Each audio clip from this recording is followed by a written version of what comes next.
Беларускія ўлады заяўляюць, што на так званыя выбары 26 студзеня акрэдытаваныя больш за 400 назіральнікаў з 40 краінаў. Выглядае, Лукашэнку вельмі важна, каб назіральнікі прызналі гэтыя выбары свабоднымі і справядлівымі. Никаких нареканий не вызывает подготовительная кампания к выборам президента Республики Беларусь. У апошні момант запрасілі нават прадстаўнікоў БДИПШ АБСЕ.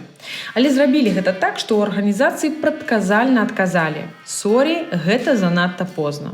Але па вялікім рахунку, што зменіць назіранне прадстаўнікоў місіі АБСЕ ці нават іншых 400 назіральнікаў, якімі зараз казыраюць лукашэнкаўскія прапагандысты. У лепшым выпадку яны змогуць убачыць толькі вяршыню айсбергу, які ў Беларусі называецца выбарамі. Вот абсолютно искренне и честно скажу, нигде в мире открытых, честных, принципиальных выборов, как в Беларуси, нет. У той час, як самыя галоўныя парушэнні ў Беларусі робяцца заўсёды схавана ад вачэй усіх сведак.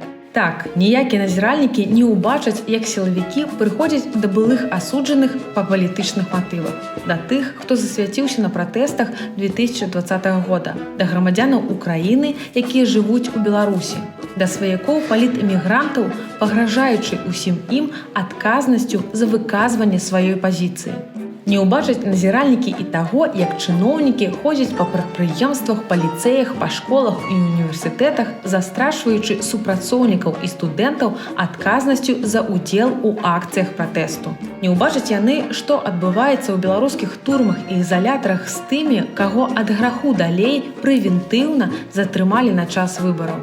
Як не пабачыць і тых, хто адбывае шалёныя тэрміны, выказаўшы нязгоду з фальшывымі вынікамі папярэдніх выбараў 2020 года. У нас это праздник. Ці магчымыя свабодныя і дэмакратычныя выбары ў такіх умовах? Няхай на гэтае пытанне сумленна адкажуць тыя назіральнікі, якія прыехалі ў Беларусь з краін Афрыкі, Азіі, СНД і іншых. Адкажыце на гэтае пытанне сабе і вы, калі вам пакажуць астранамічную лічбу галасоў, якія на гэтых выбарах збіраюцца намаляваць Лукашэнку. Таму найлепшае, што можам зрабіць мы, гэта прыйсці на выбарчы участак 26 студзеня і паставіць у бюлетэні адзнаку супраць усіх, каб выказаць сваю нязгоду з гэтым фарсам, які нам спрабуюць прадаць пад выглядам выбараў.